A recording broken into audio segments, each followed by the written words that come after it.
welcome everybody, and welcome Paulo to the stream. Today we're going to be going over a couple games that stand out to Paulo and I from feature matches he's played. I've been watching a lot of Paulo feature matches. I would like to say Paulo's feature matches, a lot of them, pretty bad, you know? A lot of games, you're just dead on turn 3, and you just dead. Every time. We found some good ones. Very unlucky. I know, it's just crazy.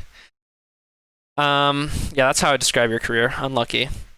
Yes, we agree. So speaking of unlucky, the first game we're going to start with is you versus Marcio Carvalho in the finals of the World Championship. Unlucky as always. So here, here I have the deck list up. How did you come to this blue-white control deck for this tournament? Well, it was mostly, I was testing with Andrei Strasky and his roommates, Stensivka, and then KK and Ivan Flock. And we figured that a lot of people would be playing blue-white, a lot of people would be playing Team Iraq. We thought Team Iraq would be the most played deck. And then we thought we'd just tune our deck to beat this type of deck, you know, because Worlds is a really small field. And for some of the people, you knew what they were going to play already. For example, Canister was just streaming his deck, right, as he always does. So it's like, well, that's 1/16 of the tournament we can already pin down. Yeah, it's huge. Like, oh, Autumn's going to play Reclamation for sure because they've been playing it forever in many different formats. So you can kind of narrow down what people are going to play. And we thought this blue-white version with a ton of counter spells and not that many win conditions was the best for that field. We didn't actually expect a lot of Jeskai Fires. That was the one deck that we missed, kind of, but it turned out that we actually had a fine matchup versus it anyway. So this was not a disaster that we missed it, but it was not a deck that we were targeting. And the Jeskai Fires deck ended up showing up, right? Like there were a bunch of copies in the fields? Yeah, there were 4. It was like 4 Rack, 4 Jeskai Fires, 4 Mono Red. We thought we beat Mono Red too, so Mono Red was one of the decks that we planned for. And then only one other blue-white deck, which was the biggest surprise. We expected like 4 more blue-white decks and like maybe 1 Fires deck, and instead it was the opposite. Also, if I remember correctly, one of your main innovations was the Archons, which seemed pretty good throughout the weekend. Yeah, they were very good in the sideboard because, well, first people didn't expect them. And then we were boarding them in versus decks that you would not traditionally board them in. Right? Because if you have Archon in your sideboard versus like Mono Red, they know you're going to bring it in, right? And they expect that, they plan for that. But we're also bringing it in versus Reclamation. We're bringing it in versus, Jeskai Fires. And it's not traditional to do that. So people were caught off guard at first. And even as the week went on, because a lot of our matches were on camera, so people got to see what we were doing. Like I played Marcio several times, right? So he saw what I did the first time around, and then second time I did the same thing. It's still not that easy to react because the cards that are good versus Archon are not good versus the rest of your deck for the most part. So what are people going to do? Like, are they going to bring in, a random removal spell to beat Archon? They can, but it's not going to be great a lot of the time. Yeah, it's a classic bind. It's like, catch-22 type of thing. And so the tournament was open deckless, so they kind of figured out halfway through the weekend that you were doing that. And then did they start to adapt and bring in these removal spells, or you're not sure? Well, a lot of people just didn't have much to bring. Yeah. Right. I think if you look at Marcio's deck, like if you had something like Fry, that's something you can bring in because that deals with Narset, it deals with the Fairy. But Marcio, like his removal spell is just a strike. Yeah. Right. That's not really and Bone Crusher gonna do it. Yeah. Tough. Well, all that makes sense, but for this match, that won't be in effect because we're watching a game 1. This is game 1 of match 1. It was best of 5 matches, and let's start it off. So I'm gonna play the games at 1.5 times speed. If it's too fast, we can slow it down. Feel free to pause me whenever if you something worth talking about. So quickly, just to talk about your opening hands. So you kept this hand on the draw. It's kind of a slow hand. You were on 7, right? Do you think this is a clear keep on the draw with just random 3 drops?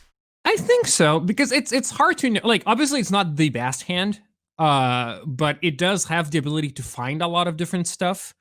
And there's so many good draws, and depending on what Marcio's hand is, I don't even need much else. Right? So I think it's a keep. I don't think you need to search for this type of early action. There's so much of it in the deck anyway, and his deck isn't that fast. Yeah. Like, it does give him the ability to resolve the Fairy if I don't draw anything, but also he doesn't know that I don't have anything, even if I don't have anything. Right? So he might just not jam it immediately. So game 1, how many answers for Teferi do you have? You have 2 disputes. I don't have that much. I guess it also just makes sense because his deck is clunky because he's a Fires deck where you have to do anything on turn 2 because he doesn't have very many proactive turn plays to put you behind. Well, I have 2 disputes, 3 vetoes, Oh, and 3 then vetoes, there's the Elspeth Conquers Deaths and the Banishing Light.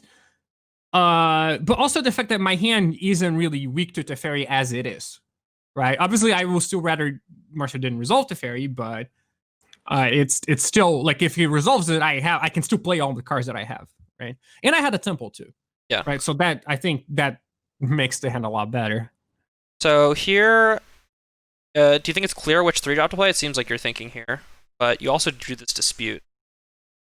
Yeah, I was thinking for a while, but ultimately, I think the best here is just to pass because him resolving Teferi is just such a big deal. And like the way this matchup goes, at least game 1, is that usually you only lose if they have this big turn that you can't recover. Because I just have more answers in my deck than he has threats.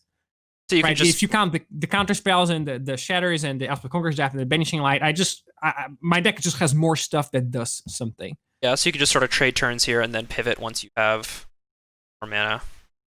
Yeah, like this is good for me. I think we're just both passing the turn back and forth. I have the Thirst. Yeah, so the Thirst is interesting. So you can discard an enchantment here, which you have 2 of, or 2 cards. So what do you think is important here? Like, is this where you're starting to formulate a game plan where you're trying to think, like, what are the future turns going to look like? Or what kinds of things are you thinking about? Well, here, the thing is that I'm on the draw and I haven't played anything. So if I discard an enchantment, I'll have to discard on my discard step, right? Because I'll end up with 8 cards. When that is it. I don't want to play at the fair here. I just want to pass the turn again. So discarding an enchantment just means that I have to discard a card at the end of the turn anyway. Right, so at this point, it's just a matter of which card would I rather have in my hand, Banishing Light or Teferi or Land, right? I have to choose basically one of those to keep. Yep. And I think Banishing Light is the best to keep. So I might as well just discard 2 right now. Yeah, that makes sense, because once you have to discard 2 anyways, you're literally just choosing which are the best 7 cards you want in your hand. Yes. If I had Mulligan and I was at 1 fewer card, then maybe I would just discard one of the enchantments. So unlucky not to mulligan. Why do you think Marcia didn't cast the fire? Well, it's kind of tough. I might cast it if I was on his side because he's not doing anything and his hand is set up in a way where he's not going to do anything for many turns other than just play 1 spell. Right? There's no moment in which he can double spell me in the near future. Right? So that makes it kind of awkward to save the card. I think I would have just played it in his spot, but my deck is full of counter spells and he doesn't even have a follow-up. So I understand what he was thinking, but I don't think I agree. I think I would have just played it in his spot and just like his goal, I think, here is, well, he wants to play a threat, have that stick, and then have me tap out to deal with it, right? Either through Teferi or through Elspeth Conqueror's Death or Shatter the Sky, and then he can play Fires and follow it up with something in the same turn. But I don't think that's really the kind of game his hand should play. I think he really should just play 1 threat at a time and hope that 1 sticks, but it's not looking great from his position, right? Yeah, and his hand is just so clunked up, where he just, like, by not playing this Fires, like, what is your plan going forward? Like, are you going to play the Fires next turn? Why does it get better? Also... Well, he's not, right? He's just going to play a 5-drop, and he's going to keep playing 5-drops until he feels like it's safe. Sure. And the Fires is the spell he wants to resolve. Yeah, it's the most important spell. Right? So he thinks I'm just going to counter it if he plays it now, so he's waiting an extra turn. Or he's waiting many turns. He's just going to try to exhaust me of counter spells and then play the Fires. Which, I mean, does work if you follow the play. Yeah. So this is also something that comes up on Arena, where I wonder how much stock you put into this, where there's the stop issue where you have this Thirst for Meaning and you're passing the turn, and so you're going to get priority. So he knows that you have a play, and it probably has to be Thirst for Meaning. Do you think that that plays into his decision, or do you think that it's range to bluff, or do you just not read too much into those things on Arena? Well, I don't read too much into those things. I don't know when it would have paused him for him exactly. I don't remember if I did anything or if I just, it would definitely be in my range to just like press control and pass, right, and have it not. But then maybe you would pause on upkeep. I could have Omen of the Sea, which is not that dissimilar. I guess is the same thing. Yeah, maybe that should have been a consideration for him. But I think more of a consideration is maybe the fact that I was thinking so much on my turn, right? I probably wouldn't be thinking so much if I had nothing. Yeah. So I have like that makes him think that I have a counter spell. I'm trying to bluff a counter spell. It's tough to say. Yeah, maybe he should have paid more attention to that. I don't pay a lot of attention to that when I'm playing against good players because I know they can bluff me. And then if you put too much stock into that, it's devastating, right? Because I have bluffed people with that before. I have set stops to make them think I have certain cards. I'm not an expert at it, so I don't do it that often, and I don't do it perfectly a lot of the time, but I have done it. And yeah, I guess I just wasn't thinking very much about it, and probably neither was he. Yeah, another important thing too, a trick that I was taught by Zach Keeney is that, like, even if you're bluffing with your main phase stop, a really strong thing that Marcio can do is move to second main phase and see if you get a stop there. So then you have to bluff twice for you to be bluffing. But then I think at that point, with you thinking, it's just pretty clear that you have some spell which incentivizes him to cast the fires. So your mana has to go towards countering the fires rather than resolving your filtering spell. Yeah, the problem is that without the fires, his other cards aren't even very good to resolve, right? Like if you're just playing a Kareth or playing a Cavalier and not attacking with it, it's not even that great, right? Because I have so many ways of removing them. But yeah, it's not that far from being able to play a Kareth and Hasted. Yeah. So yeah, maybe he should have just played it. I think I would have just played it, but I understand why he didn't. Yeah, I agree. Here you discard Land to Fairy, gives you the best mix of spells. So you continue to play the Drago game, but you have no way to fully punish him. I think the game going longer is automatically a way of punishing him. That's of true. Sorts. Yeah. Right? Because I think, again, my deck is just better, right? He has this like Deafening Clarions and like even Fires itself, it gets to a point in the game where it doesn't do anything.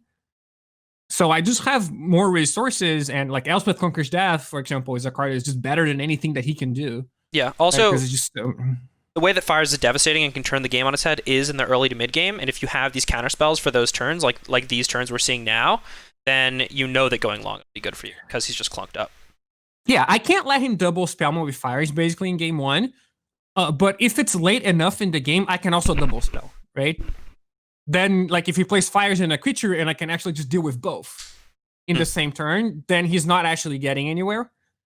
So the goal of the game is to prolong it to a point where he can't double spell me before I can double spell back. Basically. And here we see that happening, where you're just double spelling him and you're saying, now you can resolve your Fires, but I have these two walkers, it's going to be hard for you. Yeah, exactly.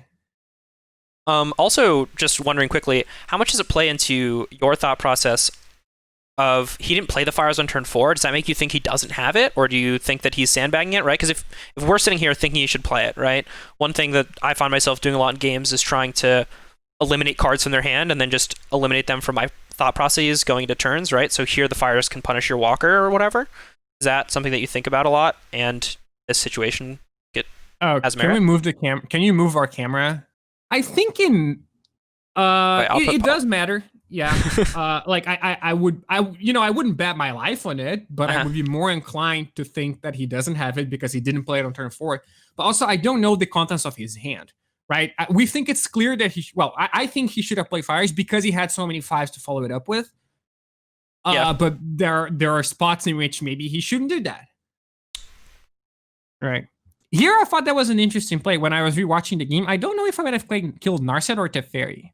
Yeah, it's definitely close. But because like the Teferi being in play, it also just lets me like triple spell basically, right? The Narset is very problematic, and maybe he just has to hope I don't have anything. So by killing Narset, he makes sure I don't find something. Yeah, it's kind of a pivotal point from his position on what his plan is, where like the Teferi activation is worth a spell because it interacts with their board, whereas the Narset just draws a card. I guess he's thinking that the Cavalier of Flames discard is pretty important here or something, but it definitely is interesting. I'm not sure. Yeah, he has Teferi and Cavalier, right? Both of which Narset hoses, but I think maybe his best plan here is to hope I brick on Narset or something like that. Like, he doesn't know what I have in hand, but I think I missed a land drop at one point, right? So I could just have a bunch of lands. You also discarded a Teferi. What did you discard? You discarded like Teferi land to Thirst. Yeah. Like, I guess you could have gotten really unlucky after that, but that sort of indicates you have a pretty balanced hand with lands and spells. Yeah, that's true. So here you have total free reign. You have Fires in place. They can't do anything. Yeah, here I think I'm in a spot where now it doesn't really matter because he's locked into playing basically one spell, right? Because either he doesn't have fires and he can play one spell, or he has to replay fires, and then there's just one spell left. And I'm at 23 life, and there's nothing that's threatening. So you bounce the fires because, again, as we said, one thing that's important against the fires deck is that going long, the fire loses value. So you bouncing it here, these are like the last couple turns where it's going to have effect because he just doesn't have enough spells. Can you go back a little bit? Yeah, no, I think in this spot, like there are other plays that I can make, right? I can just Banishing Light the fires, for example, and then bounce the Kenrith, and then I can dispute the Kenrith no matter what. Right? So in that spot, I'm protected. But that play is really bad versus Teferi, because then he can play Teferi, bounce the Banishing Light, and immediately replace something with 3 mana up that I can't dispute. Well, but what things can he play with the 3 mana that are punishing 2? Well, he'll get the fires back. Right, if I because he'll bounce the fires, he'll get the fires back. He can play anything. And there's just like once the fires is not in play, once the board is clear, there's just nothing he can do to threaten me. Right, I have the Elspeth Conqueror's Draft that's going to go off at some point, and it's going to bring back either a Teferi or a Narset. And I have a Wrath and a Banishing Light and a Teferi back. So this is a spot in which I'm not really concerned that he's just going to put one card in play. Right, the best he can do is put one big creature in play and kill my Planeswalker, which I just don't think is going to be good enough. Yeah. So from your point of view, you know that if you play the ECD here, he can only play one spell, which you can pretty much always beat with your hand. So you think this game is like you're getting close to, locking it up here. Yeah, I think I would have to get like hideously unlucky to lose from that spot. Well, man, come on. You're obviously gonna get unlucky. No, I mean it's just true. I have everything, right? Yes, agreed. Also, and like I'm gonna get a Narset back or a Teferi back, so I have both castles, so flooding isn't really very likely. Yeah. Yeah, this is perfect. Also, just taking up the ECD is good. Yeah. So I don't know if we need to like go further with this game. I don't know if the like key decisions. Yeah, I mean this is pretty much the early stuff. I think he's just dead. Right? It's just pretty irrelevant after this point. The next game we're going to look at is you playing versus Andre in Mythic Champion 6 Finals. This is game 4, kind of classic game. And so you're playing the food deck for this Pro Tour. How did you come to the brilliant decision to play this deck?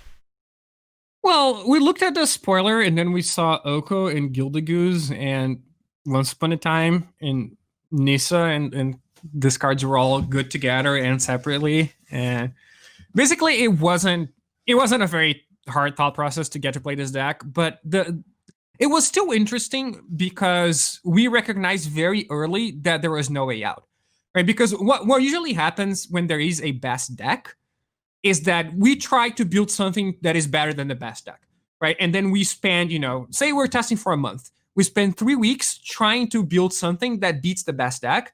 And if that doesn't work, we spend 1 week tuning the best deck and playing with it, right? And this time we played for 4 weeks. We played the first one, and we were like, "Yeah, we just have to play this deck. It's too good." Yeah. And then we spent the next 3 weeks practicing with the deck and coming up with a good build. So I played more not Sultai Mirrors, but blue-green Simic Mirrors and Simic versus Sultai, which was the other version of the deck. It was almost the same, but with Noxious Grasp. I played more of that matchup than all other matchups combined, which is very rare.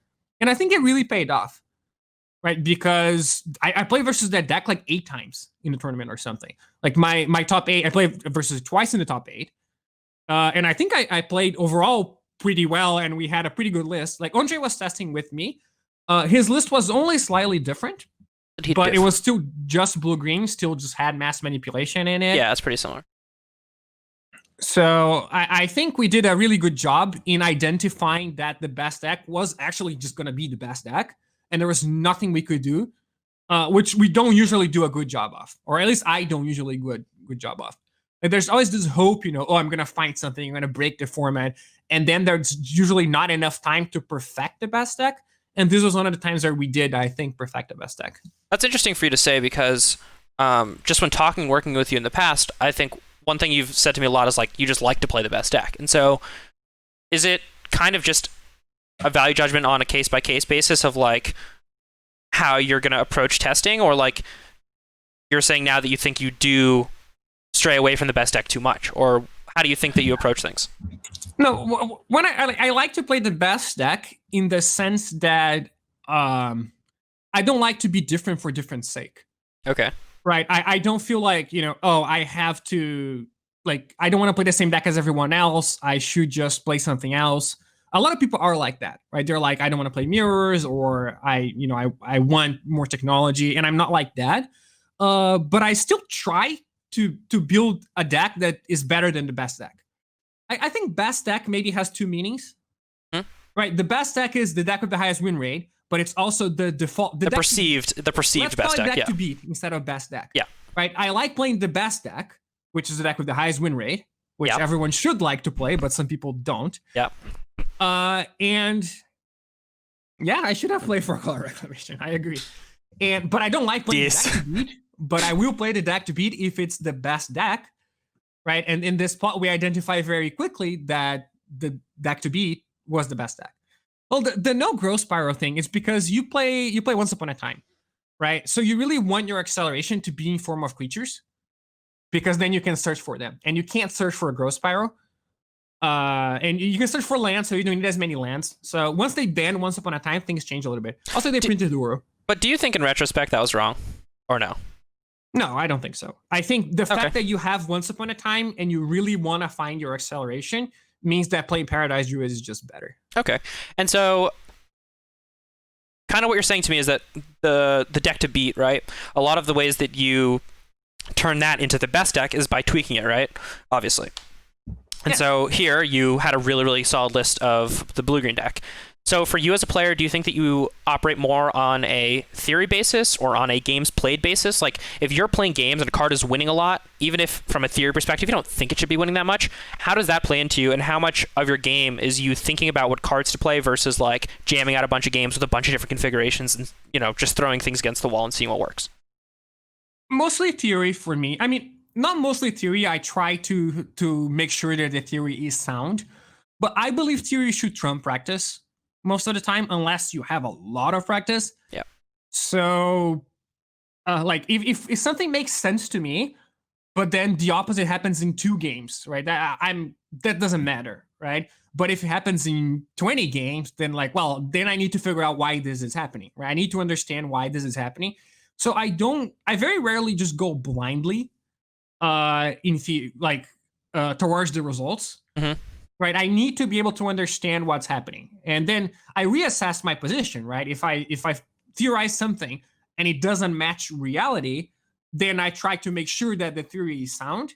And I talk to a bunch of people, and maybe I'm convinced, or maybe I'm not convinced.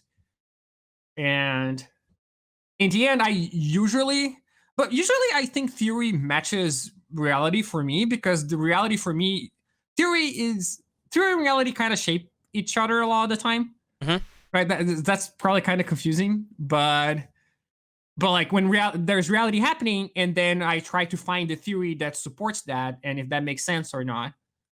Yeah. So I guess what I'm trying to say is that I will trust my theory over other people's experience. Okay, and that sort of brings up just testing in a team environment where when we're talking about these different things, like what do you look for in a testing team, right? So I think of like sort of outliers, like someone who was really interesting for me to work with was Matt Nass, where he just like, here's a bunch of different deck lists, and then there's other people who just play a bunch of games. And so are you looking for a good mix of people, or like what to you is important when you're looking to collaborate and do well at a tournament?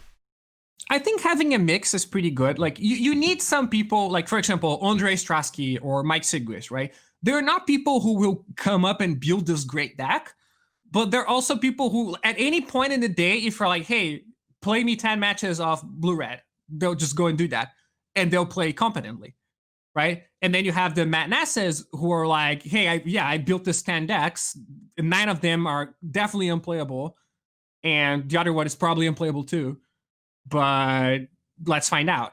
So I think having a mix is a good thing. I think the most important quality that I actually look for in a teammate is reliability, because it drives me mad when people say things with confidence and they are wrong. So I'm fine. Like if you say something and you're like, I'm not sure that this is true, but I think this, that's completely fine. You can be wrong. right? But you can't be like, yeah, this is the case, this is reality, and be wrong, because then it just like, what am I supposed to do? Do I have to double check everything you tell me? Yeah.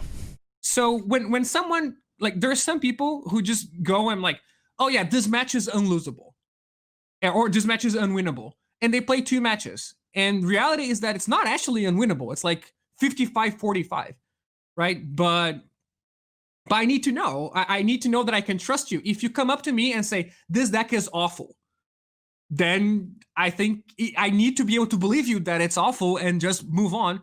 And yeah, you don't have to be right literally every time, but you can't be these people who are confident about everything. I hate that. I think it's actively very harmful for me. Yeah, that makes sense. I think that's definitely a trap that I fall into too much. Ifro, please name everyone who does that. Well, there are definitely people who come to mind who do that. I'm not going to name them. I think Ifro is a very reliable person, for example, because he is always like, I think this, I think that. And then when he does say like, no, this is like, sometimes you just come up to me and say, this deck is bad. And I know that it is, right? I know that it's not just because he very rarely does it. So when he does it, it means something. Mm-hmm. Yeah, that makes sense. All right. I think on that note, let's get into the game. I don't like this game. Can we move to the game? This game is unlucky, dude. Trigger warning. Yeah, dude. No, this game is an example of Paul getting really unlucky, you guys. It's really a mix, I think. As it often is. Do you ever take stock into how long your opponent's decisions make? Like Andre thinking and then eventually getting a forest there and then tanking on the scry? Or are these things just like, irrelevant to you? I mean, I do pay attention to how much they're thinking, but in this case, there's so many things it could be. Yep. Right? That it's hard to know. Makes sense. But yes, I do generally pay attention to how long my opponent is thinking for. Right?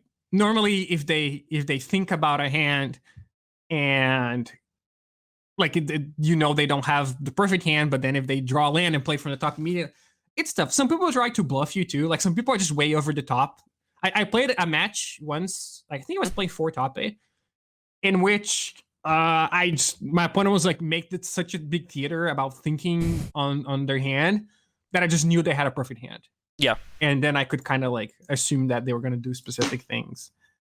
That definitely makes sense. But it was very obvious to me that they were just trying very hard and they didn't succeed, right? To bluff me. Whereas if they just done nothing, I would have known nothing about their hand.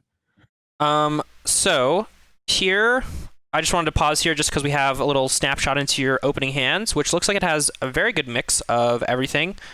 So on turn 2, you obviously just play Paradise Druid, and then turn 3, instead of playing Oko, you play another Druid to hold up Gust. I think all pretty standard stuff, right? Yeah. But just, this is your hand. It's a good hand. It is a good hand. I will tell you that I didn't think I was going to lose the game at one point. I would agree. I would have also felt that way. Yeah, in this matchup, usually whoever resolves Nisa first just wins the game. If the other things are consistent. Because there's no real catch-up mechanic. Yeah, it's pretty tough. Yeah. So, which is why we had mass manipulation. Because that is sort of like, if the opponent resolves Nisa first and then you have your own, then you manage to like block a little bit, then you can actually catch back up. Right? Definitely. So here I think is one of the first pivotal turns of the game where I think you have to formulate a game plan here. So looking at your hands and Andre tapping out for a Crisis of 4, what's going through your head and like, what are you thinking about here? Well, I mean, I assume that I don't actually remember what I was thinking in this spot. Yes. I'd be lying if I said I did. Sometimes I remember, but my brain has erased this match from my memory, so I don't suffer. I mean, there's 2 things I can be thinking of, right? I can either be trying to play the Brazen Borrower, like bounce the Krasis, or gust the Krasis. I think these are the only 2 choices.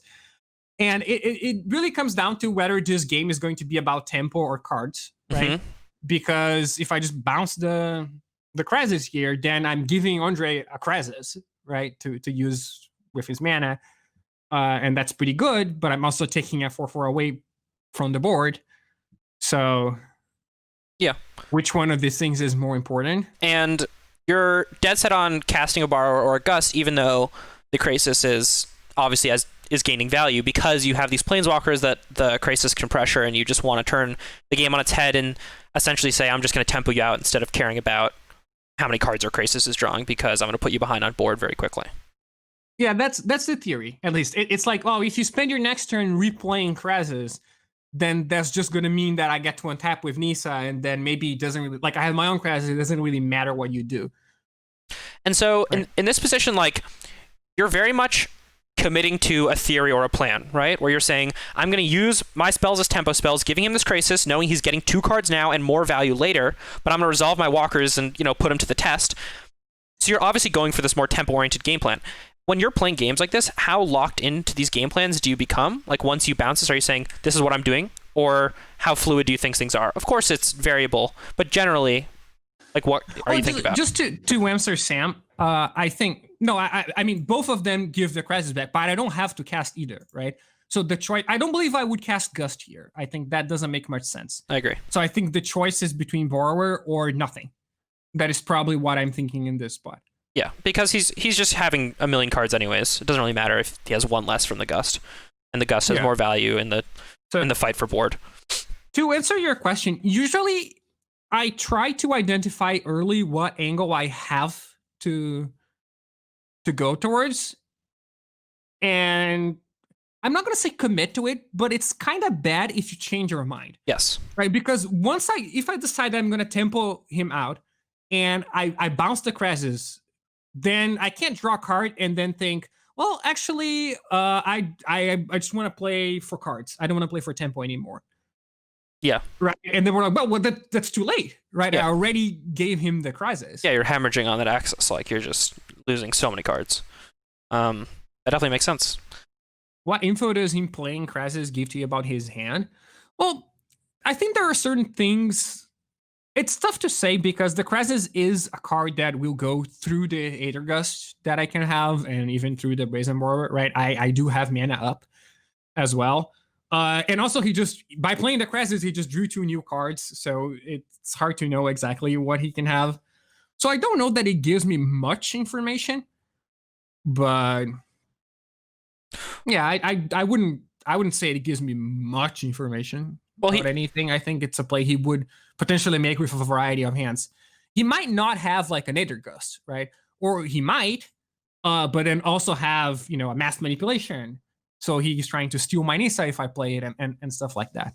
Well, there's also, to add to what the Krasis means, is Andre curved turn 2 Paradise into turn 3 Paradise Druid, and on the draw you played Paradise Druid. So do you think that in almost every situation you would have just jammed Oko on 3 when you tapped out for the Druid, or can you eliminate that card, or do you not know? Very likely. I think he very likely would, but this turn he not necessarily would if he has it. Yeah, because the Krasis is such a clean play. Like, it's possible that he was like, well, he might want to play, I guess, yeah, he might just like, there are different hands that he can have. He can not have another land and have Nisa, so he wants to make sure that he can play Nisa on turn 4 if I tap out. He can also have Gust. Yeah, he could. And try to be countering my Yoko, so it's hard to know. It's also interesting the Brazen Borrow versus Gust thing, because the Gust is better versus mass manipulation. The Gust is worse versus mass manipulation, right? Because like if I play Nisa and he steals it, and I bounce it with Brazen Borrower, it's better than if I bounce with Gust. So that would be an argument for using Gust instead of Borrower, but I still think using the Borrower is more important because of his own Nisa. Yeah, that makes sense.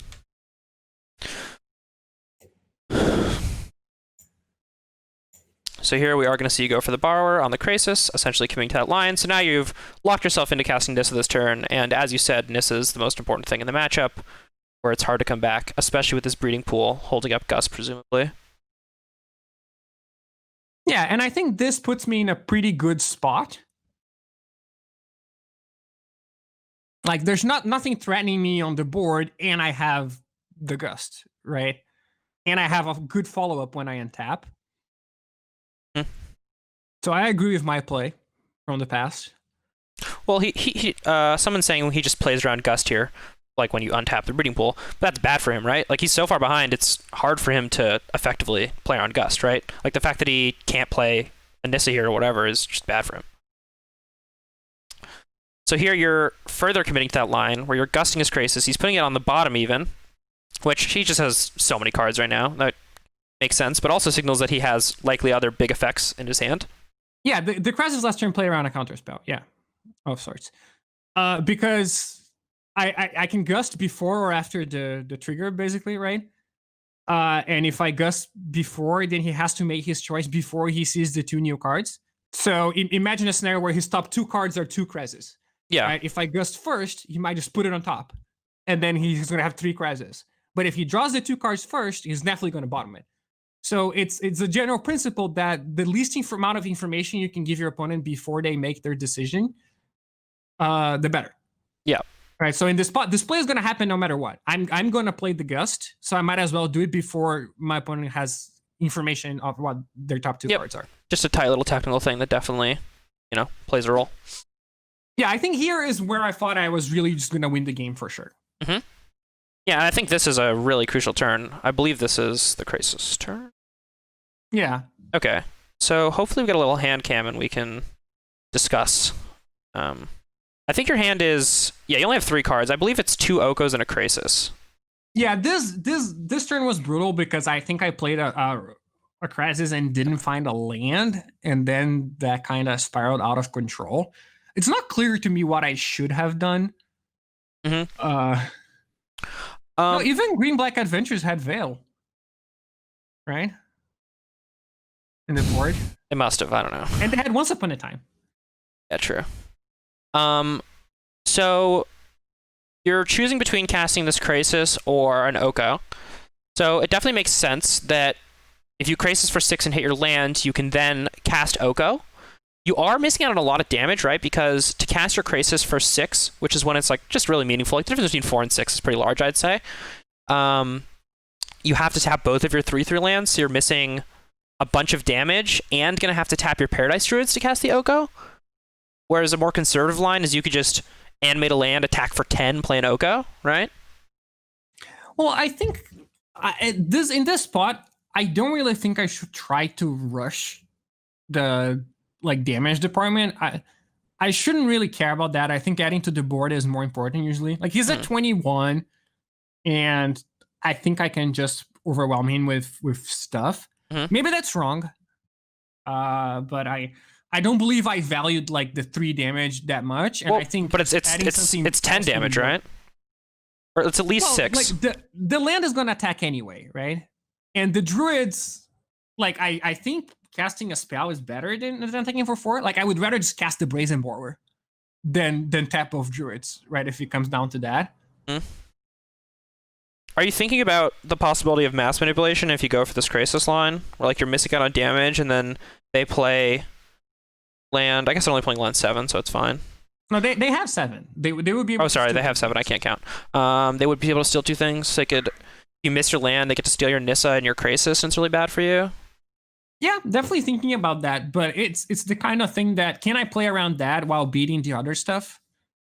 That's happening. I think so. If you just my intuition is to just play Oko here, because it's also that thing where you're kind of committing to this plan where you're saying, I'm not fighting you on cards. I don't want to take any time off and play this value game. I want to put the screws to you as fast as possible, which I think Oko does because it guarantees all this damage, and you're getting an extra. Wait, what do you want me to do with my Okos?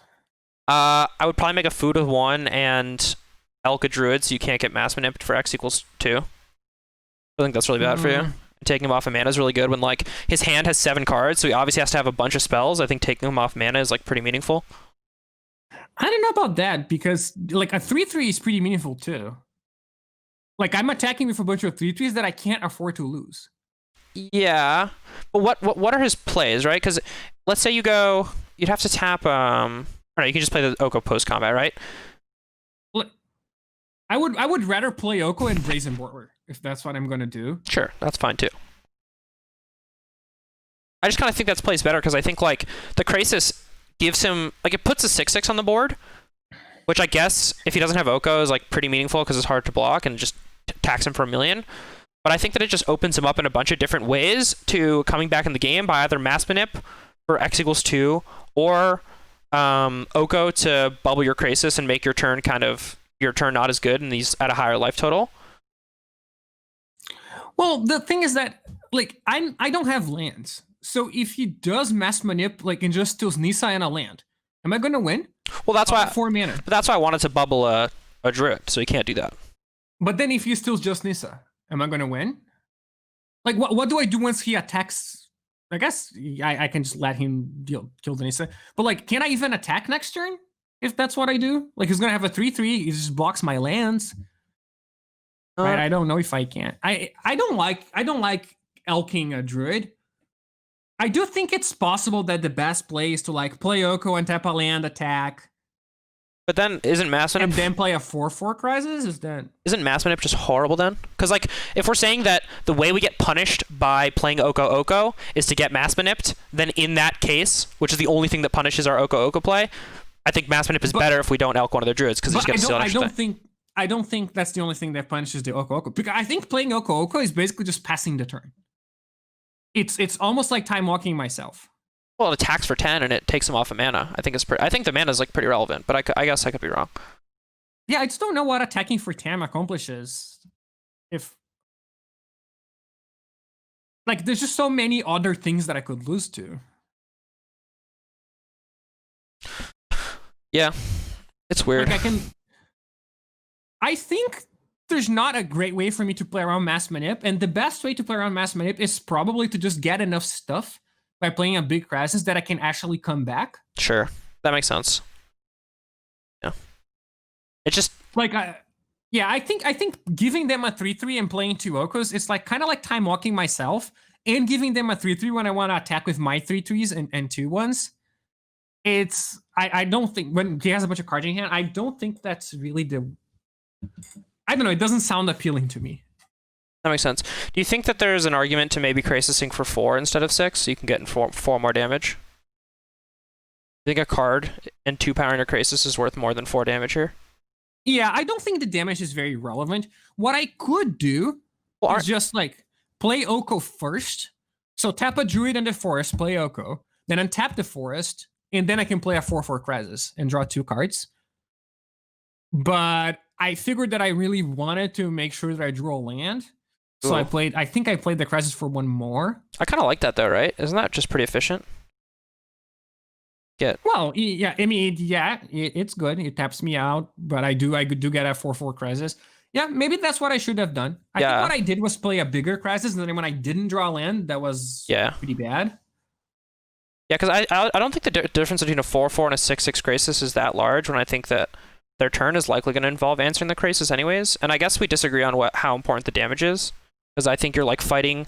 I think you're fighting against time. Like I think Andre has so many cards in hand. If he has time to deploy all of his spells, it's not as good for you. I guess we'll see. Because 3 damage, I think, is just such a mopey attack this turn. You get in for the other play would attack for 6, right? Which is not that much more. Well, it would attack. Yeah, I guess it's not that much. The guaranteed Oko. Yeah, this play I like, and also if I don't draw a land, but I draw an interaction spell, that's pretty good. Yeah, that's true. Right. So yeah, this was basically a gamble. Like obviously, if I draw a land, I think this play is better because I'm trading the damage. Agreed. Like I'm trading 3 damage for 1 extra card and +2 power on my crisis, which is better, right? I think if I don't draw a land but draw interaction, it can be okay. But the way it worked out, I didn't draw a land that was or interaction. I think. Yeah, so you're just no, I actually did draw Eder Gust. No, that's Andre's hand. I know. You just drew a bunch of Okos, I think. You have like infinite Okos in your. Yeah, I'm Oko floated. Stupid card. Glad it got banned. Yeah, so maybe the best play, like this is a question of how much do I need to risk it, right? Yeah. Because the other play doesn't risk anything. It's more balanced. But has a lower reward. Yeah. And I think you're far ahead. Yeah, I think my play was actually wrong. Looking back, I think I should have just like dealt 3 more damage and guaranteed the Oko in play. Yeah. Though the Oko in play. Yeah, I guess the Oko in play with the 4/4 crisis to protect it is actually enough. Like it's not gonna die. So I think that's what I should have done. Yeah, I don't like my play anymore. All right, and that's the stream. No. Yeah. So Andre has a million cards, obviously. But I think my play was still better than your play. We agree. Let's be clear. We agree. I think the correct play was definitely to just Oko Krasis for 4. I didn't realize you could do that and still attack for 6. Well, the attacking for 6 is not, I don't think is very relevant. But I think it's pretty real. You're obsessed with attacking for 6. Yeah, dude. So good. Just pinching.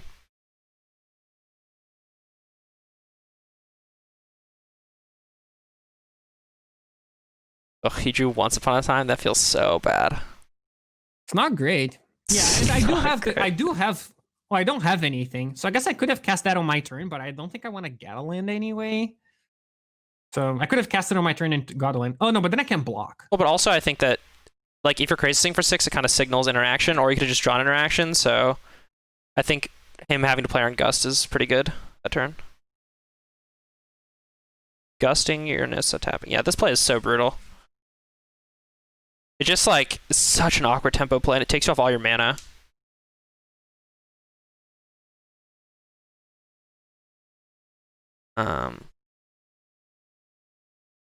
Oliver, am I muted? I just talked about that. Oh, yeah. Well, there is consideration. I think bluffing a counter is important, and I think maybe blocking with the druids is potentially important, but not very likely. And also, but there's also the fact that I don't think I want to get a land. Yeah, I agree. So, like, if I'm gonna get, like, I would rather just wait and have more information on what to get, because I might want to get Wicked Wolf, or I might want to get, you know, another Krazes, depending on how things go. I don't know. I might want to get a land. So now a lot of your advantage has kind of evaporated with that Gust turn. You still have these flyers, but if Andre can answer those, he's just up a bunch of cards. I guess you also have a bunch of cards, but still simply competitive. Yeah, this is a spot where I think this is where I kind of lost the game, but I don't know if that was a mistake. I think the previous turn was a mistake looking back. I think I should have played the Oko and the 4/4. And it's actually a really cool concept, because it's like I'm far ahead enough that I don't need to have a 10 of a turn, right? Exactly. If I have an 8 of a turn, that's good enough. Yeah, exactly. Right, and instead I had a 5 of a turn because I risked getting a 10. Yes. And that just wasn't good. Yeah, all you needed was an 8 because you had this Nissa. Yeah. And then I think that was actually the play that lost me the game.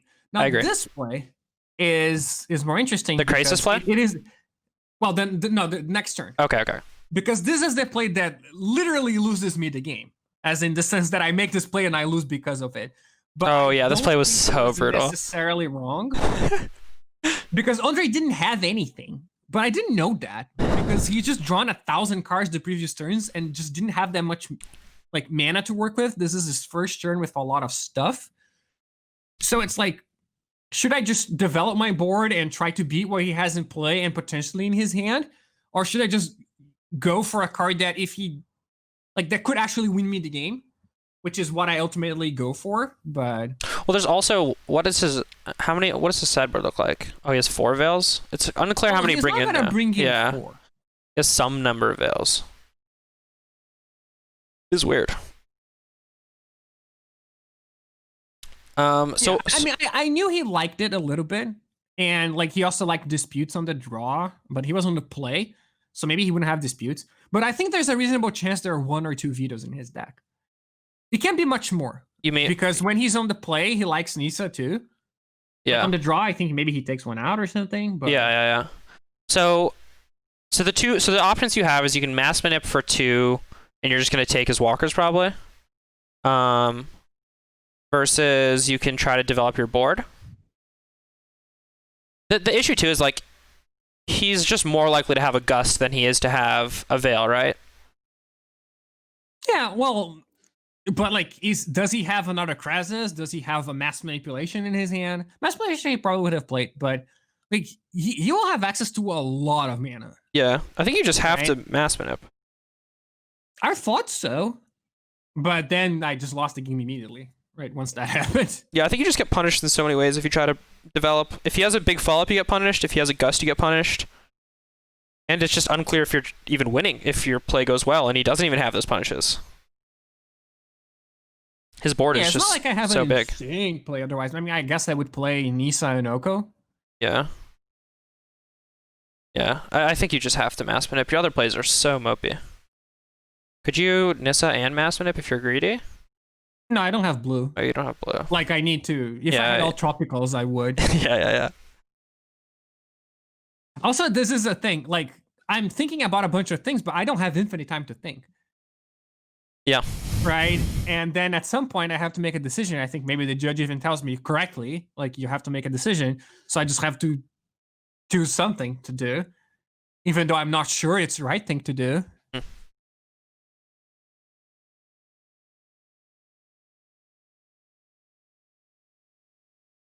Yeah, and now you just lose. I mean, now you're just dead, super dead. Basically, yes. I think we can move on to the next one. Done. Sure. Yeah. But that was definitely a really interesting game. I think you probably would have won the game if you took the Oka line. Do you think? I might. I don't know how the game would develop exactly, but it would certainly have been much better. Yeah. Okay.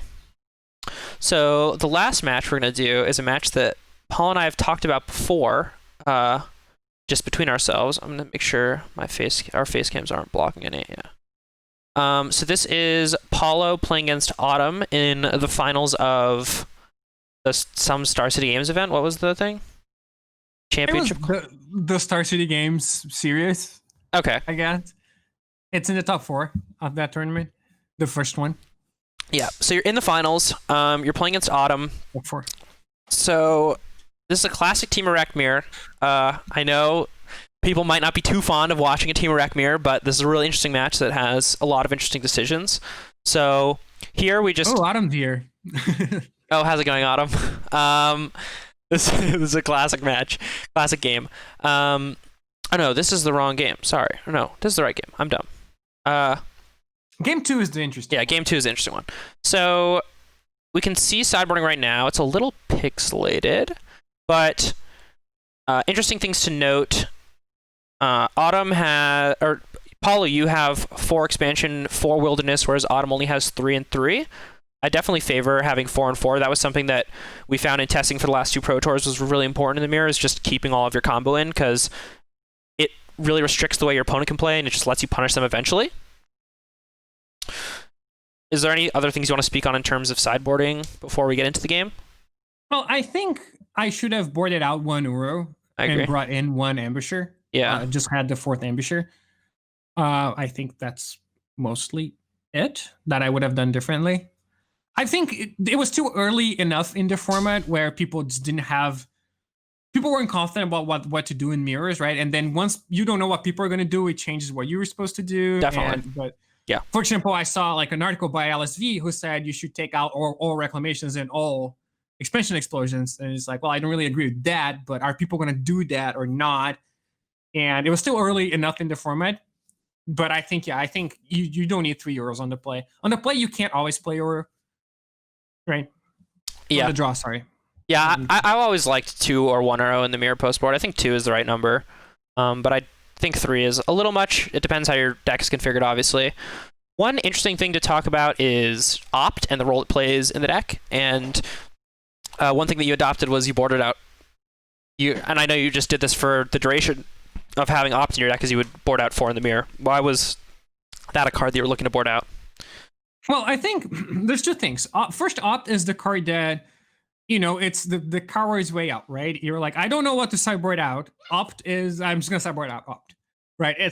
And you just do that because you have nothing else to sideboard. But I think in this matchup, it actually makes sense because you're not looking for anything super early, right? In game 1, a lot of the time, which is a lot of people, you just want to find your Growth Power in turn 2. You want to find your Reclamation when you find your combo. You want a few your Uros, right? But none of those things is actually that important in the mirror. So you're not trying to... it's not a speed game, I think, for games 2 and 3. So the fact that you're using Opt to dig for something isn't as relevant. And then Opt is a card that is basically half a land. And then you already have plenty of lands. I don't know if it's right or not. honestly, I mean, but I think everything else is more important, so I take it out. I've given you my opt ramp before. Let's get into the game. I hated opt always. I think opt is a good game one card because you really want to just goldfish people and like feel worries and stuff. I just don't think that's very relevant in game twos. Okay. In the mirror specifically. So, here, just looking at your opening hand pretty quickly. This is a pretty classic opening hand. I think pretty clear keep. Anything else interesting? Guess not. I don't think so. Yeah. So you obviously shock here to play on Spiral. And you would shock here even just to bluff in these games. I don't... probably.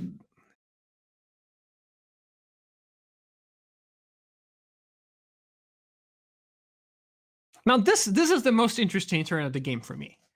I think that... Okay, go ahead. Well, why do you think this turn's interesting? Well, because there's just so much... Like, it's just a somewhat irrelevant decision, but... Oh, you like the next turn more? You think Oh, no, I like the turn where we don't cast the expansion. Oh, yeah. Well, I'm not saying it's the worst turn. I'm just saying it's the one that's the most to talk about. Because if you do play a little bit, you see that I think for a while and actually dispute the job. Mm-hmm. Yeah, so this is definitely a classic, like, formulating your game plan and what the game is going to look like type of turn. So why did you end up disputing this opt? Well, I think there's two reasons why I did that. But one is that if I don't do it, then I can't play. Well, I'm probably not going to play. My idea with this hand is that I am going to play Uro on turn 3, so I'm going to tap out. So I won't be able to counter a Reclamation. And then if I do, I want to make sure that Autumn can't play Reclamation. Not make sure, but make it as unlikely as possible, which maybe was wrong. Maybe I have enough to play the flash game and just I don't have to cast Uro at all until like turn 7. And I can just sit back. But the second reason was that Autumn played Forest. And to me, that means a land light hand. Right? Because if you think, it's actually a very meaningful thing. Because if you think which lands are in the deck that should be played over Forest, almost all of them, right? Because if Autumn had, another temple, they would have played that, right? I think if Autumn had a dual land, they would have played that too, because there's no reason to play an untapped one, right? They don't have Growth Spiral because they didn't cast that instead. If Autumn had, Island, in my mind, they would have played that because they have Opt in their deck, clearly, so they could just draw into another Opt. And it's better to have more blue mana anyway, because there can be fights with Dispute and stuff. If Autumn had Fable Passage, they would probably have played that too. And a Tri-Land, they would have played that too, right? So unless their hand is specifically like, Fable Passage and another land, which is what it was, and in my mind, another forest or a mountain, because even if their hand is Mountain, Fable Passage, I think they play the Fable Passage here because they want to find an island to be able to go like, negate Dispute or something, or Growth Spiral Dispute. Like, it's just more important to have islands in play, right? So in my mind, playing the forest was a signal that Autumn was Landlight. And that was wrong. My analysis was ultimately wrong. But I think it would have been better for Autumn to play the island here, unless they were specifically trying to trick me. Right? Also, playing the island, if the Autumn has an island, it means that I might have to fear Dispute. Right? So I think... I might do... Go ahead. Sorry, go on. So I now remember us talking about this. So I think the issue is that your hand is very balanced, and I still think that playing Uro on 3 is bad in this hand, which I think is the issue with this play, where I think that, like, if you just look at your hand is Nightpack, Shark, Dispute if you don't Dispute, and that's just a very, very good hand to play this flash game with. That's very annoying for them to play against, especially when they don't know what your hand is. It's very hard for them to play that because of the fear of Reclamation. And so I think that I agree this forest is a signal. I also think that there is an argument to saying, like, if we are going to read that far into the land, I think that Autumn might have played the forest because if they didn't want to ever have priority for a Dispute if they had it. Or no, that doesn't make any sense because no, it doesn't make sense. I'm stupid. But then if I have Growth Spiral, if you have Spiral, yeah, exactly. That's what I'm saying. So that's not true. It is relevant that they played the forest, and I'm not sure whether or not just going all in and reading that super hard is worth it or not, because your hand is so well set up to play the flash game. It's a really, really difficult spot, and it's really hard to know because it's just hard to know what the percentage is in the aggregate of disputing against this forest is with a miss their third land drop or whatever. And then it's hard to know how good tapping out for Uro is on turn 3 versus, just playing this flash game with Nightpack and Shark. I definitely think my intuition would have been to not dispute it, but... Well, yeah, I think that's valid. I don't know what's right, but I made this play because I thought the combination of two things, right? Autumn is Landlight, so maybe my best chance of winning the game is to just counter that and then hope that they don't punish me with turn 4 Reclamation, specifically because they're Landlight. I think in this spot, most of the time by playing that forest, that does mean they're Landlight. Yes, I agree. And it wasn't the case in this spot, but they can be for a variety of reasons. Maybe Autumn didn't even think about it, or maybe Autumn had a reason for that, right? Maybe Autumn thought that I would actually think this, right? It's impossible to know. Yeah. But I would lean towards that being the case. And once you add that to the fact that, well, then it lets me play Uro, I thought it was the best thing to do. And just out mana Autumn, like play the Shark Typhoon and then eventually play the Ambusher while being able to pay for Dispute because I have so many lands, right? It's possible that even if I'm right about Autumn being Landlight, it's still incorrect to counter it.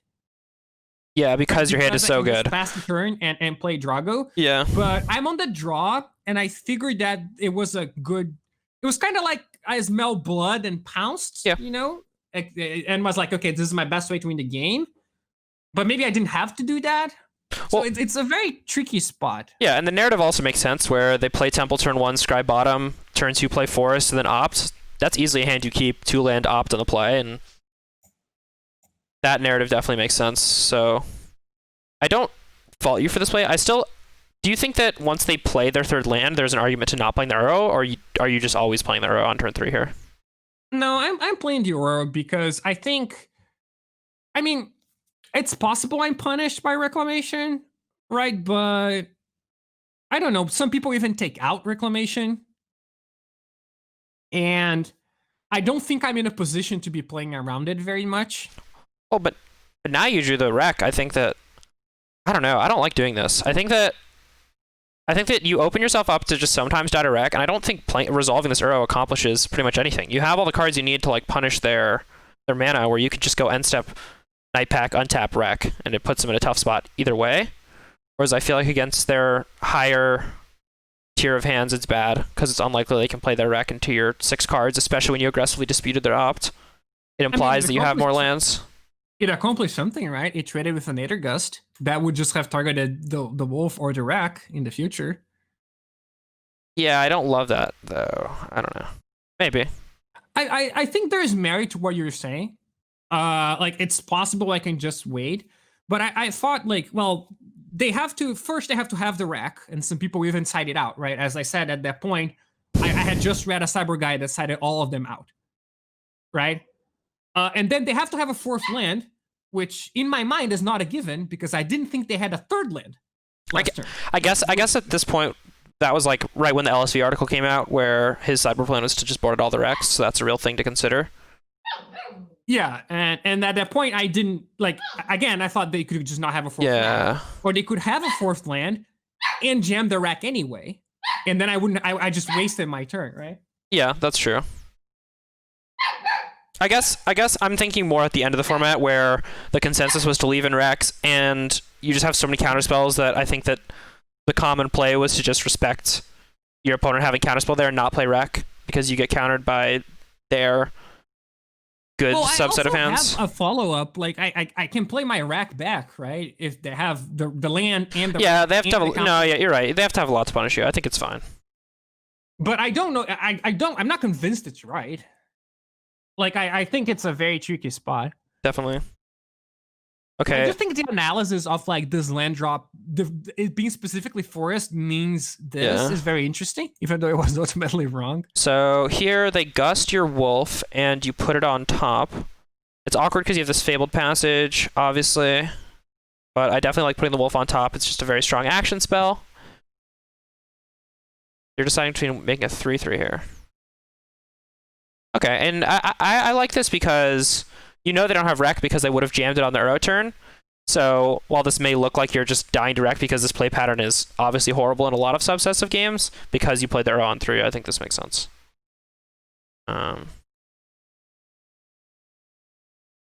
So we eat a wolf. Yeah, I think like This is weird. I hadn't given them a chance to play Rack early on, then maybe I wouldn't have done this. But given that they didn't play the previous turn, I felt like it was just worth it. And if they do this, which I think is a possible play by them, I punish with Rack, right? Yeah, I don't know. I think this play is bad though. Mine? No, the explosion on 1, right? Because you haven't really had an opportunity to play Rack.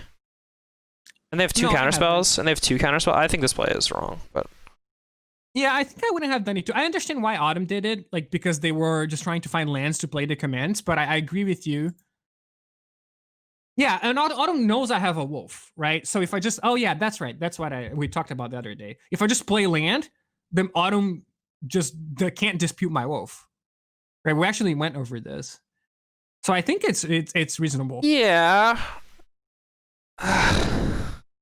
Guess it's punishing. It's just the issue is like I don't think that the 3/3 is that punishing, and Paulo could not have a land, and Paulo could just have Wreck. I think there's just too many different ways that it goes bad for you. If Paulo has Wreck, it goes bad for you.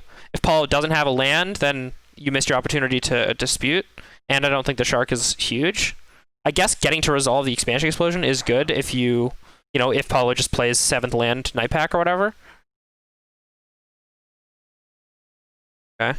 This makes sense. They don't play their 7th land because they want to make this is another interesting turn. Oh yeah, we talk. This turn's really bizarre. Because I have a couple of choices, right? I think it's very likely that Autumn has commence the end game here. Yes. Right. It's almost a given. And the question is, I have basically 2 options, right? I can attack, which doesn't force the commence the end game, but makes it very appealing to play the commence the end game. And then I can play an expansion explosion for a lot and draw a bunch of cards, right? And then I'm very likely to win the game in that scenario. I'm like, I don't know, like 90-something% to win the game, I think, given the Autumn didn't even have Reclamation the previous turn, right?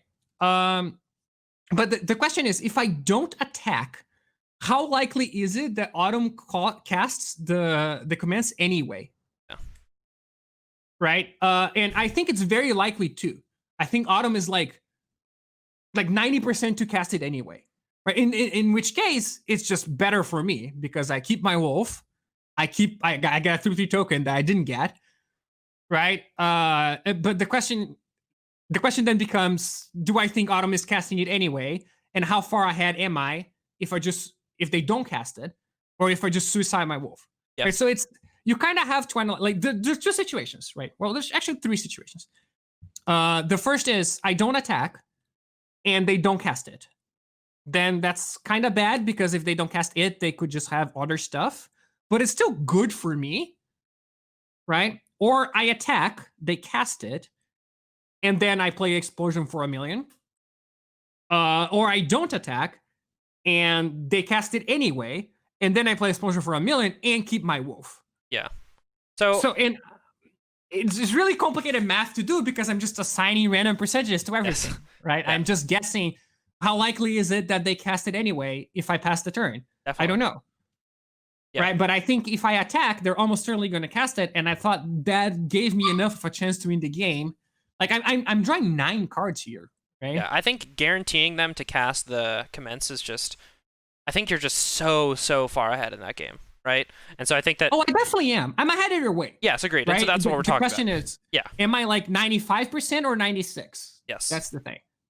Yeah, and I think this is a really interesting decision. I just don't really know the answer. When we've talked about this game before, and when we talked about it, my instinct was like, oh, obviously you just attack with the wolf because they play commence, then you just get to resolve your explosion for 3. But I agree with Paul that if they're just so likely to cast the commence anyways, then keeping the wolf is like reasonably relevant because they could just draw the stones off of commence and then be in the game like an explosion. And although I guess the case is like they would just kill your wolf anyways if they hit wreck explosion, which is the main way they punish you after commencing, right? Like, what's the way they punish your explosion?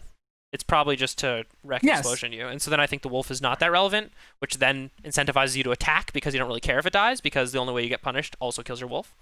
Well, but I get the wolf token out of the deal, but yes, I agree with you. Ultimately, they would just have killed the wolf, so I would have gotten a 2/2 out of it. But also, how relevant is the 4 damage? Right? Yeah. Is it Not that relevant. a 2/2 or 4 damage? But also, there's the fact that what if I just pass and Autumn? Well, Autumn doesn't have to cast commands, right? What if Autumn casts Ambusher and leaves the gate up? I don't actually remember if Autumn had commands or not, had wolf or not in their deck. Well, they likely would have had to draw in the last 2 draw steps, because they probably would have just wolfed the turn the explosion. But I don't know how much. No, I mean, Oliver, I agree with you. It's extremely likely that Autumn has to cast commands here, right? But it's also extremely likely if I attack and they play commands and I draw 9 cards, right? So am I giving up too much by just passing the turn and having it be a scenario where Autumn is not going to cast the commands, instead going to cast something else, or is going to cast nothing? Because maybe they just don't have anything. Yeah, because then, I mean, that's also a good spot for you. You know, you're just sitting on Uro and a Castle Vantress and whatever. Yeah, I guess if they have Wolf and Negate, I attack, they block, but then I can cast something else. Yeah, then you just play right? Uro. I can cast Uro, for example. Which I think is good for you. Whereas if I pass the turn in the hopes of floating 1,000 mana, then I just don't get to cast Uro at all. I also just think that the explosion for 1 screams commence, right? Yeah, I think it's very likely that there is commence, but Autumn doesn't have to cast it. Right? Yeah. But the thing is, again, I don't mind if they cast it, right? Because I win this game like 95% of the time. I draw 9 cards. Yeah. It's so right? weird. Who loses after drawing 9 cards? Just me, only me. I'm the only person this has ever happened to. Yeah, you got so unlucky. You played perfectly after drawing these 9 cards, yeah. I did draw pretty poorly. And like, it's also drawing 9 cards when I know they don't have Reclamation, because they would have played it at some point before. So they have to draw the Reclamation and have the expansion to punish me. And they're still just so far behind. They're still behind, yeah. It's so good. This game was so legendary. And by losing the wolf, I actually just get a 2/2, right? Yeah. I don't actually. Yeah, but the 2/2's like, the 2/2's kind of whatever though, you know. My instinct is to attack with the wolf. I want to guarantee them casting this commands. I want to just resolve my thing because I think they can never win. Also, I think that your explosion just kills their token, and then they just they drew 2 cards, you drew 9. Like, I don't know. You already have a wreck in play.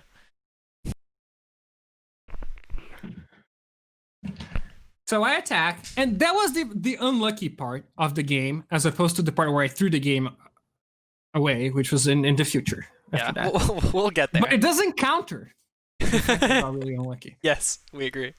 They coexist. Okay. But do you think you do think your complaint equity on your unluckiness goes down based on the fact that you threw the game away? No, it's 2 completely different things.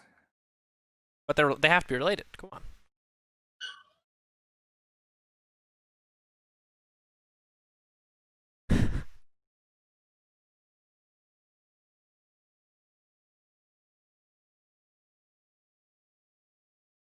Okay.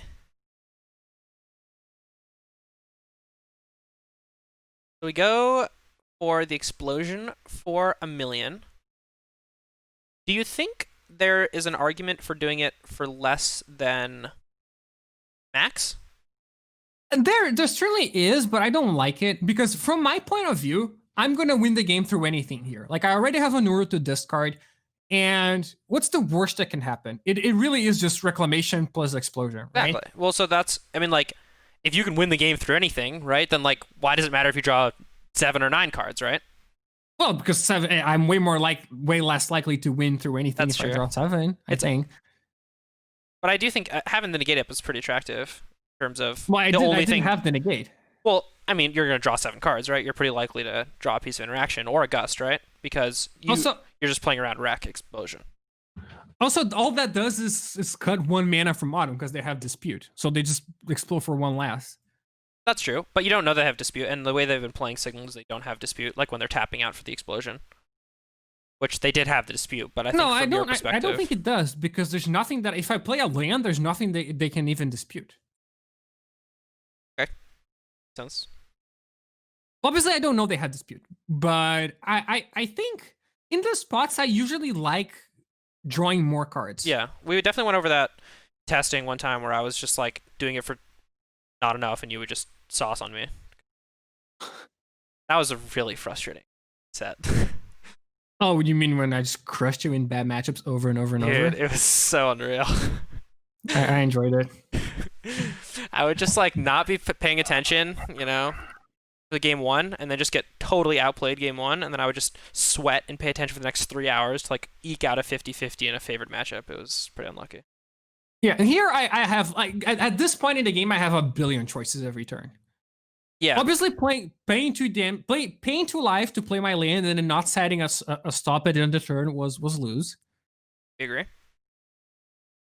So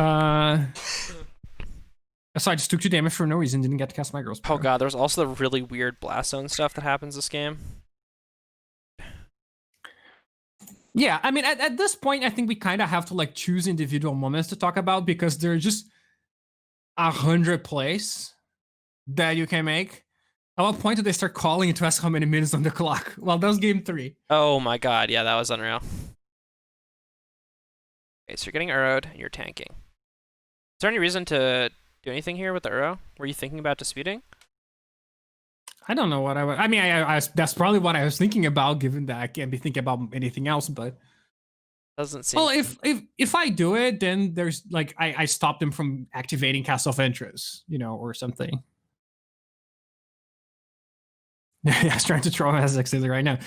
It was pretty annoying because we had so little. I had so little time left at the end of match 2 because I was just thinking about so many things.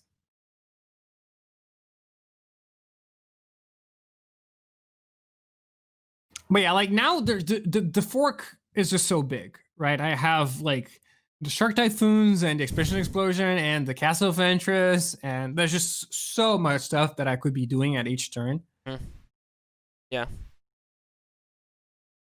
But generally in these types of spots, like what kinds of things are you playing for? When you're in these really, really complicated spots, are you tending to like stress over every little thing? I mean, of course you want to play well, but like you're also formulating a general game plan, of course. So like what in these matchups are you looking for?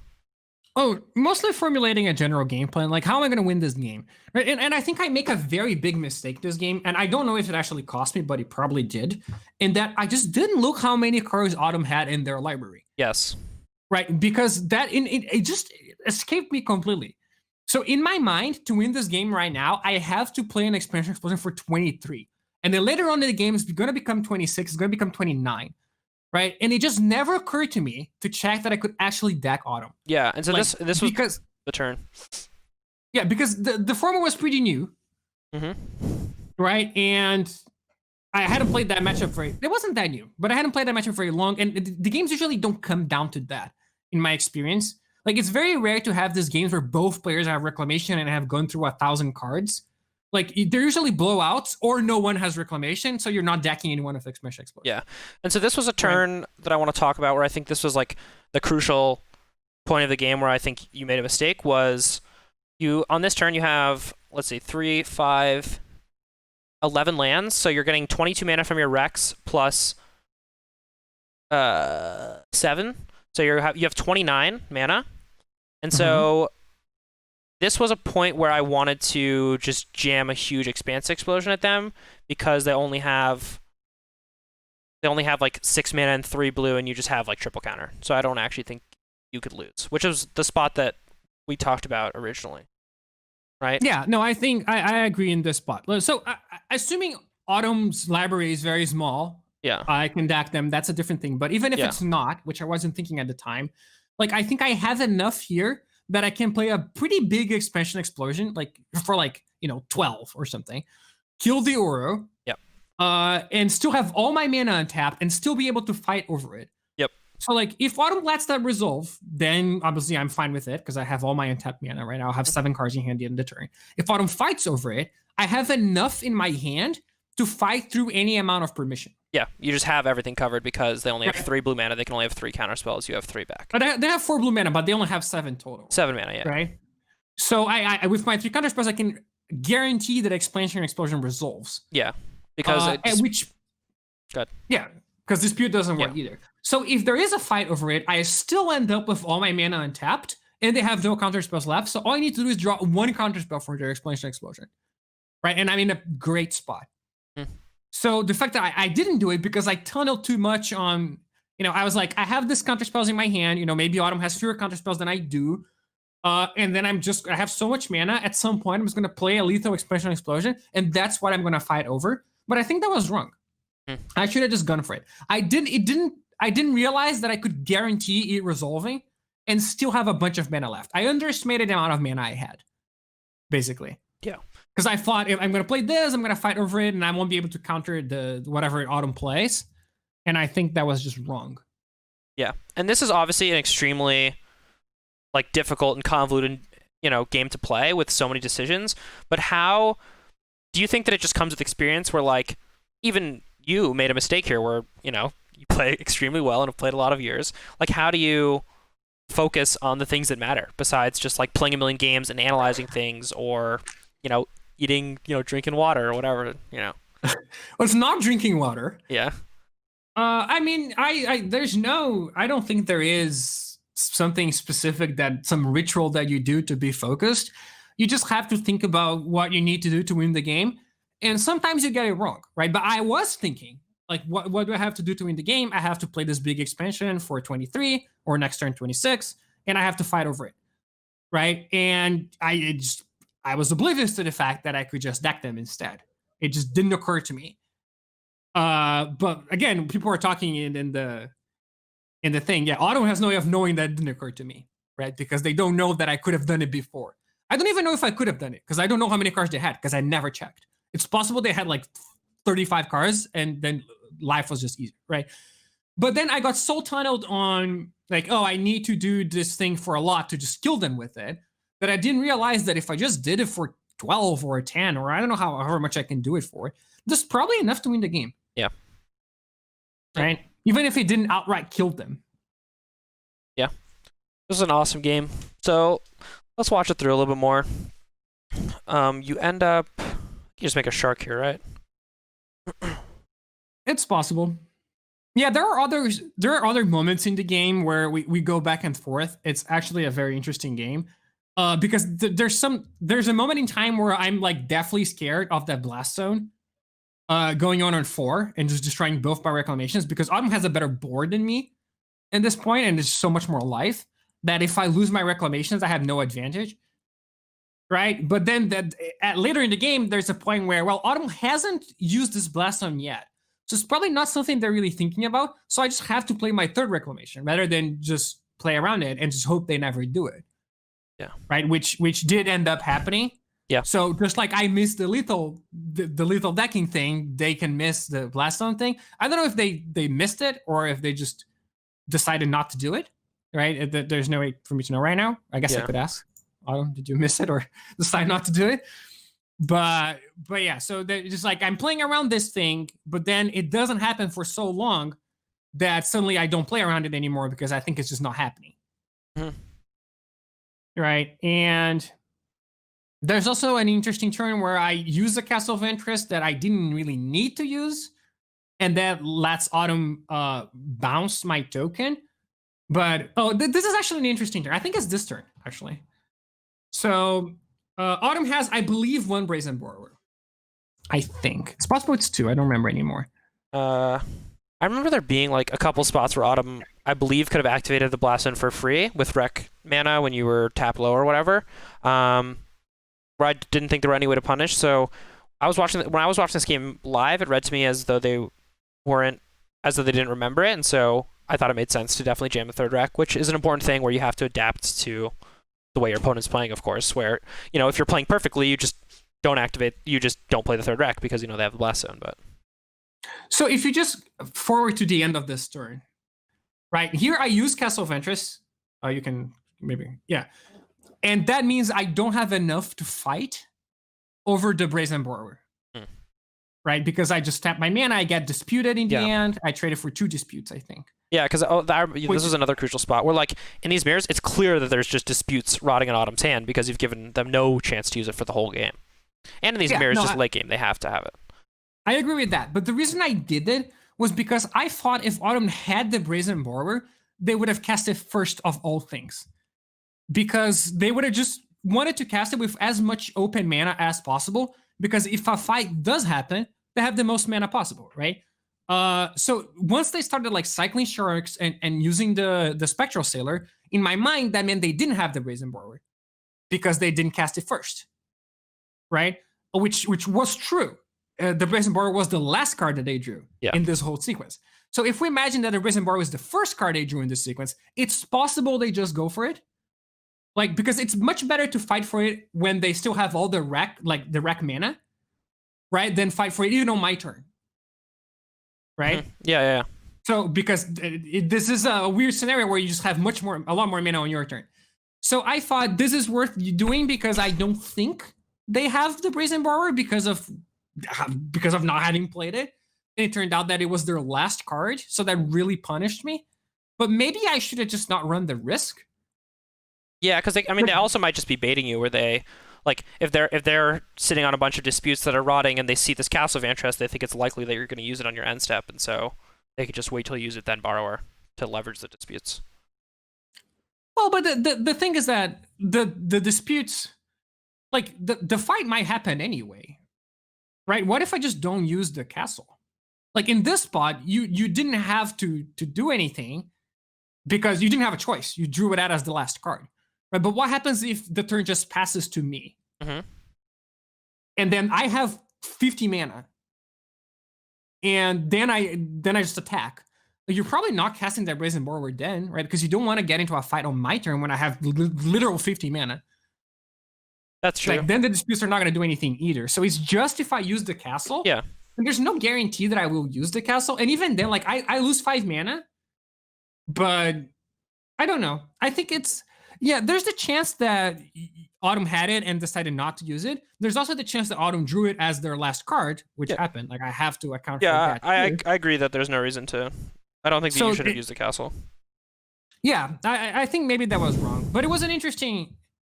Like, I thought about it, you know, but... And I think once you use the castle, I think you can't fight over this. Because I think letting them use their disputes is just really bad. Yeah, it's. I think you're right. Because there's like no other opportunity for them to use. No, I think you're right. Well, no, this was a moment where I thought that I was going to have to go for the expansion explosion this turn. So, and there are 29 life. So them using the disputes is actually relevant. Right? Because I don't have that much mana. Yeah, because you're still not almost thinking about 50 the decking. mana. But I still, in my mind, because I didn't think of decking. In my mind, I still have to cast an explosion for 29 to win the game. Right? And if they have like 3 disputes in hand, I'm just not going to be able to do that and fight over any other counter spell. So I actually thought that was reasonable. Yeah. It's reasonable under the assumption that you can't deck them. Because you need so much mana. And in this spot, I also make a pretty big mistake in that I miss one negate in their deck. Because the way that the Graveyard and Exile Zone works, like, it's not trivial to see how many of a card have been played yet. Yeah. And I looked at their deck list and I got confused. I thought they only had one negate left. So I thought in this moment I had actually just won the game. Oh no. And you just get blown out by double negate. I think that's the turn. There is a turn where this happens. Yeah, I think it's this turn. Might be the triple wreck turn, but it has to be this turn. Yeah, like this is one of those moments where I'm like, well, if Autumn just blast zones me for 4/4 in this spot, how do I come back from it, right? Yeah. I'm at 15 life and... Oh, you just pass? I guess because Autumn doesn't... so this is not the double negate turn. Yeah. It must be once you have the third wreck.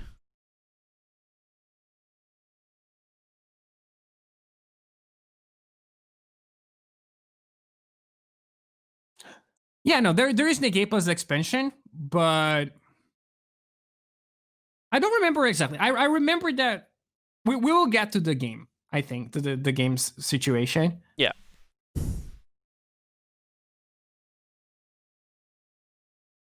Well, you might. I think you just have double negate, so you can beat negate plus expansion.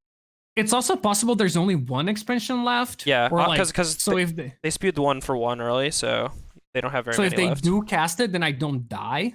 Yeah.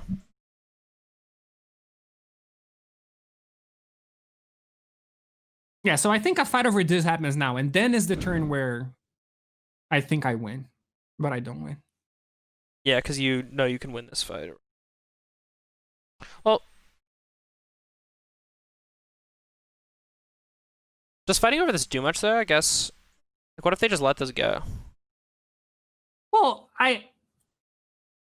like then what do they do? I guess if you just don't think they have hard counters, it doesn't matter.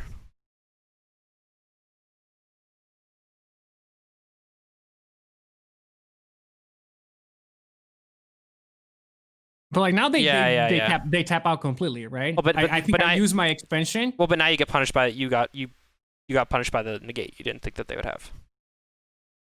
Or, but I guess they could still have the expansion.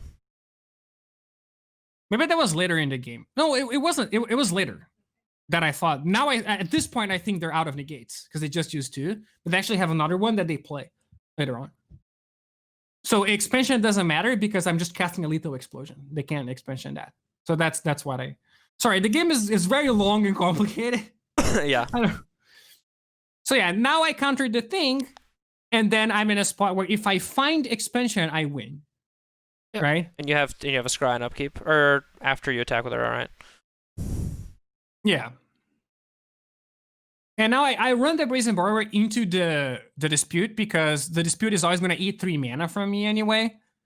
So I actually... Yeah, 3 mana is 3 damage anyways. This was another moment where I believe there are less than like 26 cards in their deck or whatever, which Definitely. is what I would have the expansion for. So if I had played the expansion for them drawing cards, that would probably just be better. But if we operate under the assumption that I don't have that... Yes. Here, you want to scry after you draw because you have the arrow attack? Yeah, here I think I just want to... I could scry on upkeep, but I think keeping mana up... Because in my mind, again, I have to spend 30 mana to kill them, right? Mm-hmm. So... I have 12. I can't play the Fable Passage because I have no basics left. We've had no basics forever. You hate that with Fable Passage. I really do. Oh wait. Oh, this was a spot too where I think you should have topped the 3rd rec because it's just plus mana and you have another castle activation. I agree. I think that was wrong. Yeah. So what I should have done was keep the rack, and that means I can play the castle. Oh, sorry, I can play the rack and then use the castle, and I have the Shark Typhoon to find the thing.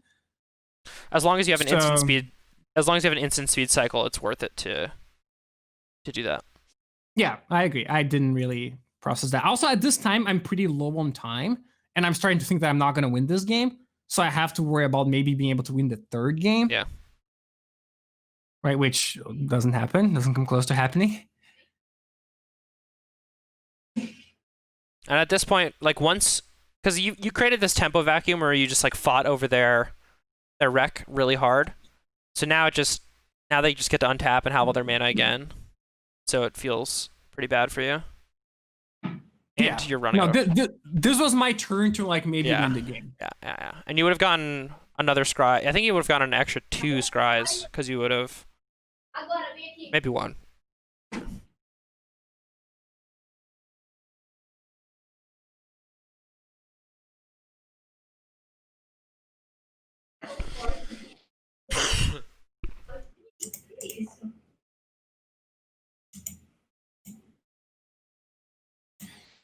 Yeah, overall, I think there were a lot of interesting moments this game. Yeah. But I'm not really like. There is the dispute on turn 2, and then there's playing the Aurora on turn 3, and then it's do attack with the Wolf, or do I cast the Explosion for 9 or for 7 and keep 2 mana up? And then there's a turn. There's a turn where we don't cast the Explosion. There's some sequencing things here. That's good. It's a really good game. Wild. Also, there's just like instancing things from Autumn's perspective that we didn't touch on as much. With just like the Blast Zone is interesting to talk about. The Explosion for 1, what that signals. Very interesting. Yeah, no, it was a very cool game. I'm glad it happened, even if I lost. I am glad it happened, and I'm glad you lost. Wait, why? I thought you liked me. Well, it humanizes you, you know? Because whenever I lose in testing, this is like revenge. No, I don't think that follows. That's fair.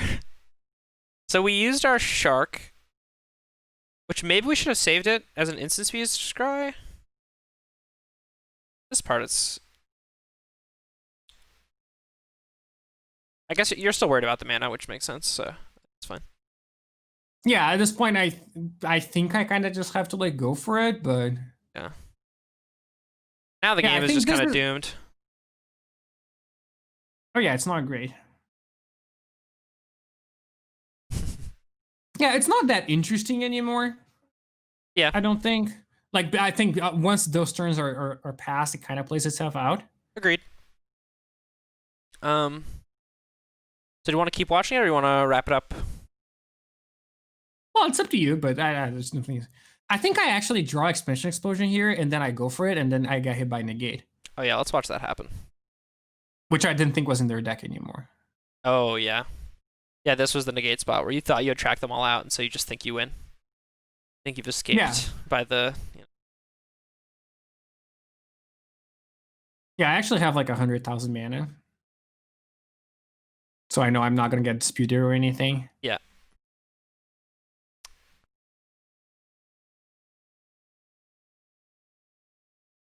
And a mistake on the final turn? I think that they're alluding to this.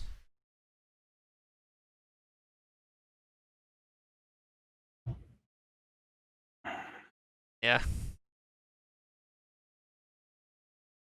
It's possible I would have done this anyway. Yeah, I mean, I think you're just dead, right? I could either gust it, but... Oh, yeah. That's pretty good. But then you just died to their expansion. Yeah. And like, they don't have Reclamation in play. So they can't just cast like 100,000 things. But also you're ahead on board-ish. Maybe you're supposed to, though. Or to win. No. I'll see about it. I think I have another one in my deck. Okay. Too. I thought you didn't at this point, but I could be wrong. I could be wrong, too. It's impossible to know. No, because you cast one of them with expansion. You shouldn't have any left, right? Or whatever. Who knows? Yeah, because there's like 2 different piles and stuff. Yeah. Probably what I'm checking. Yeah. What did you think of this rec deck? Like, because I know this very polarizing deck that a lot of people dislike, and I also definitely just dislike it on a diversity scale, but I definitely liked playing with it. Were you a fan of this deck? No. I think it's too good. I think Reclamation is like too... It was definitely too good. Swingy. Yeah. Like, once you had Shark Typhoon to be able to beat the Planeswalkers and Blast Zone, if you didn't have those 2 cards, then... Yeah. So if I just gust the expansion, maybe I should. Yeah, because if they just have anything to cycle, which is likely, they can just recast the rec. This doesn't do anything. Well, how much mana do they have? They probably don't have, like... They would need 15 plus 15. 32. They don't have that much. Yeah, maybe... Oh, no, I did it because I thought if I didn't counter the rack, you could just blow up the 3 racks, and then I couldn't win anymore. Well, but they could have done that on like a bunch of different turns. They could have done that, so maybe I should have played more around that too. Yeah. But I remember thinking about that. And I remember thinking I'm probably not going to beat this rack already. Yeah. But maybe I would. You know, the game was just really complicated, and at that point I was already out of it. Yeah. But yeah, definitely, I think definitely I could have won if I played better, especially that Expansion Explosion turn where I just didn't cast anything, and if I just gun for it, I think I win no matter what happens, or I almost surely I win. And then I just missed it. Plus the fact that I was operating under the assumption that I had to deal 30 damage the entire game when I could instead just deck them. Mm-hmm. Yeah, it's such a good game. Yeah, it was. That was pretty brutal from my point of view. Well, those are the 3 games we have lined up. We could kind of wing it and do a 4th, or we could just wrap it up. I can't do a 4th. Perfect. Sorry, I had to go. My dog needs me. But yeah, this was really, really awesome, and I really appreciate you coming on the stream and doing this with me. Yeah, no problem. It was fun. Yeah, and thanks everyone for coming out.